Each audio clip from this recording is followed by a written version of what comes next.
3, 2, 1. Like slapped me there. It was really scary. This is the sinking That process. could be the sinking process. That was just slap each other. You in the face. We'll sync via high five. 3, 2, 1. Disney Tips with Rob and Christine. Ba-da-ba-da. Hi, everybody, and welcome to Disney Tips with Rob and Christine. You don't have to do the intro, because the intros, we got it now. I know. It's a series in which we give tips on how to tour the parks and do things at Disney better than you might think you're doing them. That way you can enjoy the trips more. I'm really stretching out the definition of a tip. We don't have a theme this week, as we do many weeks. We're just gonna do tips to how to enjoy your Disney trip. Christine, what's your tip? So my tip is do not plan your trip around when you can check into your room. I think a lot of people get scared and they go, oh, check-in's at like 3 p.m. and what if my room's not ready and maybe I should get a later flight. But you can just leave your bags at the resort. I don't think a lot of people realize that. Just find a good bush that nobody's going to walk past. No. And tuck it in there and just leave it. It'll be fine. Well, that's the Rob way of doing things. I've been doing it for years. The real way of doing things is you can just walk right in. You can go up to concierge. You can go up to, there's like usually a bag check area at every hotel.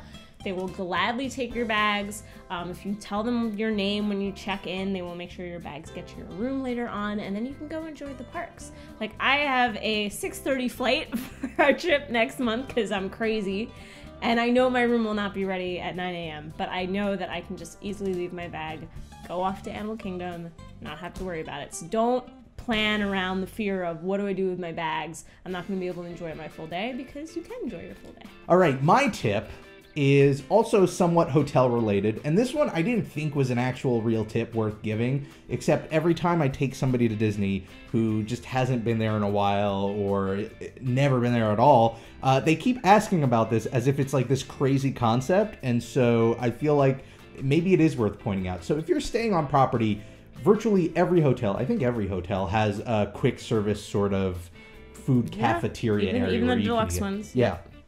So here's the thing.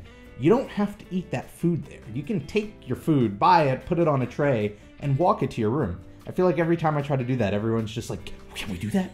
Are the tray police going to come and get us? No, they're not going to come get you. They'll just ticket you. They're not going to ticket you either. You just do it. You could just go eat there. Now, that seems like a pretty lame tip, that you could just eat your food in your room. But the more I started thinking about it, the more I realized it's actually a pretty beneficial way to, take a midday break. I'm a big proponent of midday breaks. Get out of the park at 11:30 and relax and recharge, and then go back to another park at 1:32 in the afternoon. Just a nice little couple hour break to get out of the heat. But to expand on that, what I like to do is go get some lunch at the quick service cafeteria, bring it back to my room. The benefits are everything from getting to take your shoes off and relax your feet for a little bit, the peace and quiet of just not being around crowds for a while, the ability to charge your phone, charge your camera batteries, multitasking in general is what I think makes it a really good way of just, taking that afternoon break and making the most of it. Mm-hmm. And then you just leave your tray there, and housekeeping will take care of it the next morning. Just don't leave all your food out, because that's gross. Yeah. Or in my case, it's a great way to avoid awkward conversations with people who think that you're there with a kid and your husband, when really you're just there alone. Yeah. So I was like, okay, bye. I'm going to go to my room now and eat my chicken nuggets. See, also that. And beyond our tips, we have another question from a subscriber, Emma Burlew. I think it's Burlew. Emma Burlew. Emma Blue? Maybe Blue. It's one name, like Emma Burlew. Emma Blue. Emma Blue. Blue. Just now good you're old, French. Just good old EB. Bleu. EB asks, what do you think is the cheapest hotel on Disney World property? And I like the way you phrased it when you saw that question, which is it's not what you think, it's what you know. Exactly. Unless you start bartering with the Disney people, That's which, true. Hey, maybe it will work. Yeah. Give it a shot. I think everyone's immediate thought would be All-Stars. Right. And yeah, they're value hotels and they're pretty cheap, especially in the off-season. They're like $79 a night. Yeah. But not so. The cheapest way to stay at Disney World is actually to camp on the Fort Wilderness campgrounds. I think it's something like $40 a night. Yeah. You can literally bring a tent and camp at Disney, which is something I don't think a lot of people know. Or if you want to be fancy, you can also drive an RV there and Right. camp. But that has its own added costs. Yes.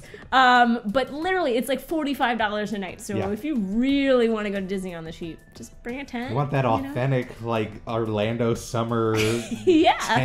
tent camping experience. That's one way to do it. Another cheaper way to stay at Disney is here's what you do on a rainy day. Go to any of the hotels, go to the parking lot, look for the cars that have dry patches underneath. That tells you those are the cars that haven't moved recently. Just shimmy under those cars, bring a pillow with you, boom, free. Free 99. Free. Yep, free 99. That's the cheapest way to stay at Disney. Also, just make sure you huddle up in the middle there, so in case they do pull out while you're sleeping, Right. you don't get any like fingers or toes Yep. run over. There you have it, Disney tips. Follow the first few. Do not follow that last one. Please don't, for your safety. Christine, thank you for being here in person. I know, for literally here. in physical space. If you have any Disney tips on how to tour the parks better, feel free to leave them in the comments below. If you have any questions on things you would want to see more tips on, let us know as well in the comments below. You could let us know on Twitter. I'm at Rob Plays. I'm at Ivy Winter YT.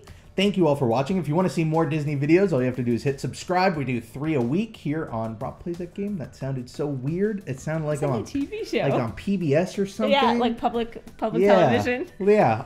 You know what though? I'm gonna leave it in. Bye everybody. Bye. I was wondering if I wanted to, for example, go to Walt Disney World for 5 days and Universal, primarily the Wizarding World, for 1 to 2 days, would it be better to stay on property for all 7 days or switch hotels? Christine, any thoughts on this? I'm not a big Universal person.